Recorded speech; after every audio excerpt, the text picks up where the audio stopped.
Morimens is a dark roguelike card battling game set in a world inspired by Cthulhu mythos. This is a game that I've been playing way too much of recently. I made an announcement a couple weeks ago stating that I was going to be starting the game. A lot of our community said that I would absolutely love it because I love games that allow for you to build a deck of cards and then deploy characters that look phenomenal, by the way.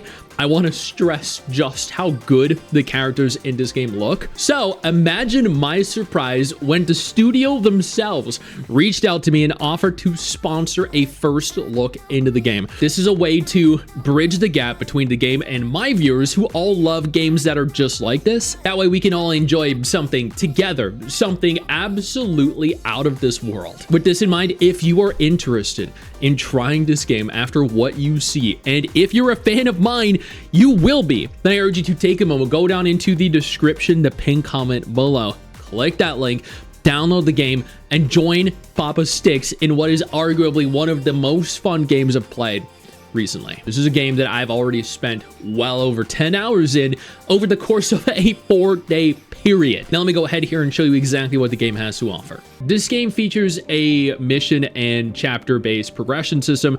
At present, there are 9 total chapters. I have not unlocked 9 of the chapters. I finished chapter 0, chapter 1. I am in chapter 2 currently.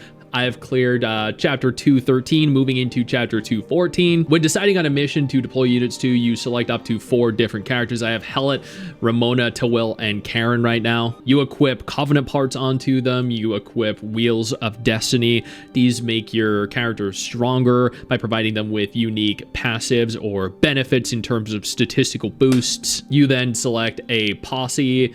I have Voices in Your Head right now, which inflicts 1 turn of weakness and vulnerable on each enemy and then steals 2 strength from them. You have multiple that you can choose from. I don't have many unlocked right now, but again, that's because I'm pushing currently chapter 3. And then you immediately join the investigation. The majority of the missions come with their own respective story. Again, the story is one of the standout aspects of the game, I think, to me. It's just beautifully presented. After finishing the story, you begin your investigation. From what I've seen, typically you tend to start by receiving a card and then reducing its arithmetica cost. I'm gonna go ahead and choose this one because that's probably Shattering Strike is arguably one of my strongest abilities, I think. And then I'm gonna immediately move into a battle. The battle itself, you can choose auto if you want to, or you can manually do this. You choose from various different cards. Cards are specific to each individual character. They also have their own cost. As you can see, some cost 0, some cost 1, some cost 2, some cost 3. I'm gonna choose auto here and just let it go through because it is so much better at deciding. You see Shattering Strike down there cost 4. So there are numerous different ways that you can go about actually engaging in combat. You can utilize attack cards, which deal a set number of damage. You can utilize defensive cards that provide shields. You can utilize support cards that allow for you to heal your characters. After finishing a battle, you choose a card to embed an orison. This is essentially a form of enhancement that makes your card stronger. In this instance, I can apply Vulnerable, which is a debuff for enemies onto the strike skill here. I can go to defense here and provide Burst, which allows for you to gain 7 temporary strength, and engrave cards also benefit from the strength buff. I'm going to go ahead here and choose Strike just because I like the Vulnerable debuff that it applies onto enemies. And then you begin exploring the area. I'm going to go ahead here and use the Searchlight here to expand the current vision so I can see exactly what the entire map has to offer. Now, I can't open the rusted door here because I need a key. I can go up here, gonna get the D mark here, but I don't have the currency here to actually get either of these relics, the silver or the golden relic. Now, I can go to the left here and do the elite fight or take the tunnel to the right. I'm gonna do that. It's gonna take me to an event, which allows for me to choose one of multiple different options. I'm going to engrave one of my 3 orisons here and probably go for this one because it gives me Alimus. I can't open the doors still, so I'm going to go ahead and take the one-way path. It's going to take me back here. I get the rusted keys, which allows for me to, now if I want to, unlock said doors. And then I'm going to go ahead here and attack this elite encounter, which looks hella messed up, by the way.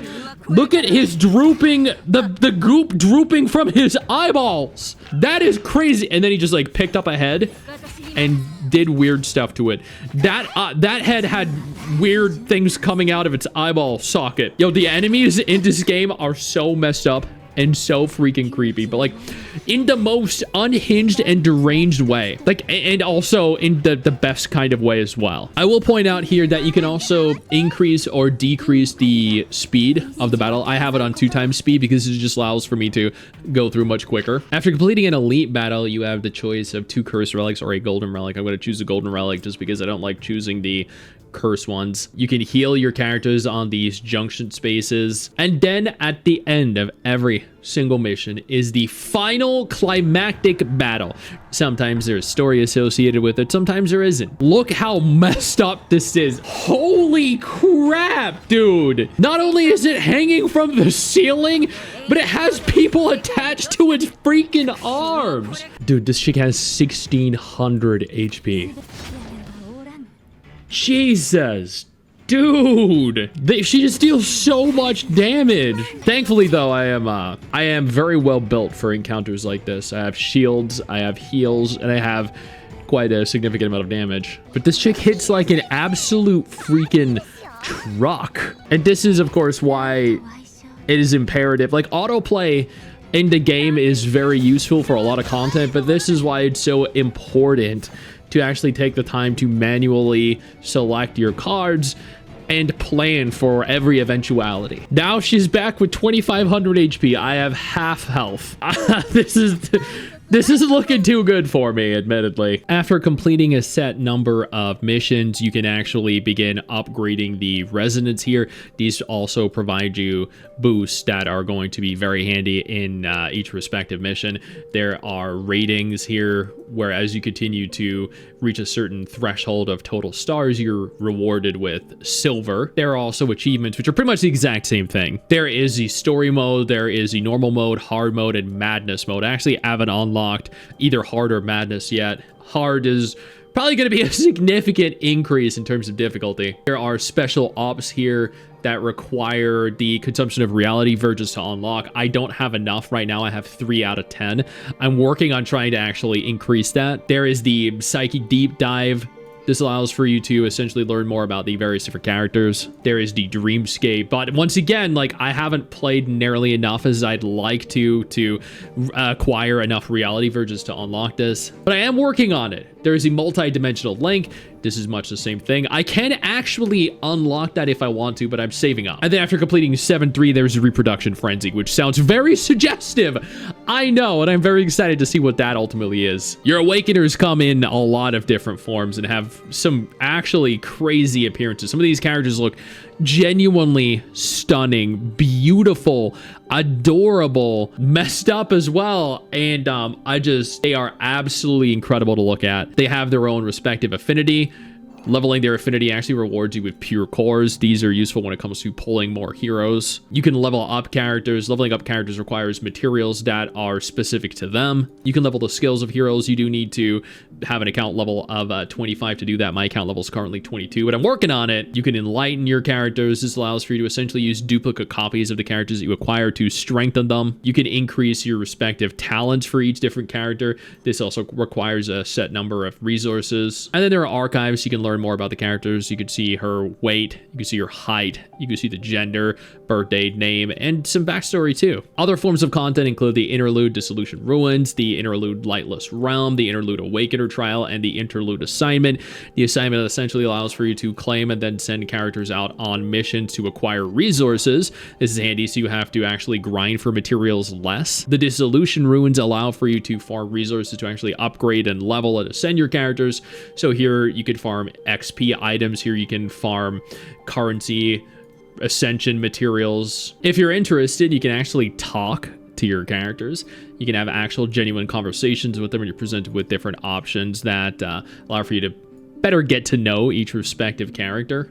And I also point out, choosing the female main character, since you can choose both the male and female, like, I am happy with what I ended up with because my character looks freaking phenomenal. Then there is the awakening system, which essentially allows for you to pull for various different characters. The awakening system in this is fantastic. You get a guaranteed SSR awakener after 30 total polls. That is insane. You don't have to wait until 80. You don't have to wait until 90. 30 total awakenings, guaranteed SSR character. There's a 33.33% chance, so a 1/3, 1 in 3 chance that will be the current rate up character. That was specifically for this banner. For this banner, it actually says that there is a 100% probability that it will be the Awakener of the Assault. There's so much to see in this game. There's so much to do in this game. It's unreal. There are still things like the D-effect zone and the trap phase that I haven't actually unlocked yet. This game has a beautiful art style. You can tell that just by looking at the character models themselves, the portraits, and the characters in game. It has a very diverse cast of characters, both male and female, which is going to appeal to absolutely everyone. It has a plethora of different designs that are inspired and derived from the Cthulhu mythos, catering to a lot of different tastes and preferences. There are 4 different total fundamental realms that essentially serve as the game's backdrop. This is complemented by an ever-expanding library of over 185 cards, with more being added regularly. This fosters a wide array of different play styles, offering both breadth and depth in strategic options. It allows for you to tackle any encounter strategically in any way that you can conceptualize. There's no one way, there's no cookie cutter build that will work for every person, for every player. It has an exceptionally low barrier to entry, but it is also very highly replayable. It is a lightweight roguelike. As you continue to play the game, you'll notice very quickly that you're taking on quite the messed up roller coaster. The characters are all brimming with personality. The story portrays a gallery of human nature amidst despair and a flickering light of hope. I did not expect the layers or the depth present when I went into this. I thought it was just going to be some happy-go-lucky, easy turn-based gacha game that it ultimately did not end up being. It was the exact opposite. It is so much fun. It is dark and messed up in ways that I never imagined.